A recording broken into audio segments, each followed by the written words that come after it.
Bollywood star hero Saif Ali Khan కత్తిదాడి ఘటన నుంచి ఇంకా బయటపడకముందే మరో షాక్ తగిలింది. ఆసుపత్రి నుంచి డిశ్చార్జ్ అయి ఇంటికి వచ్చే లోపు ఆయనకు పెద్ద షాకే తగిలింది. ఆయన కుటుంబానికి చెందిన 15,000 కోట్ల రూపాయల ఆస్తులను కేంద్రం స్వాధీనం చేసుకునేందుకు లైన్ క్లియర్ అయింది. గతంలో కేంద్రం తీసుకొచ్చిన ఎనిమీ ప్రాపర్టీ చట్టం కింద పాక్కు వలస వెళ్లిన వారి ఆస్తులను కేంద్రం స్వాధీనం చేసుకునే అవకాశం ఉంది. నటుడు సైఫ్ పూర్వీకులు పటౌడీ ఫ్యామిలీకి చెందిన వారు కావడంతో వారికి భోపాల్లో ఆస్తులున్నాయి.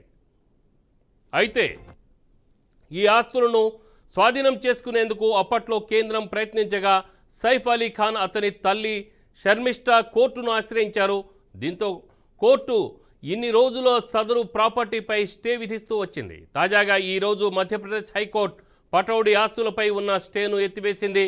దీంతో పటౌడీ కుటుంబానికి చెందిన 15,000 కోట్ల రూపాయల ఆస్తులను స్వాధీనం చేసుకునేందుకు కోర్టు అనుమతిచ్చింది. దీంతో కేంద్రానికి ఎనిమీ ప్రాపర్టీ చట్టం కింద సదరు ఆస్తులను స్వాధీనం చేసుకునేందుకు లైన్ క్లియర్ అయింది.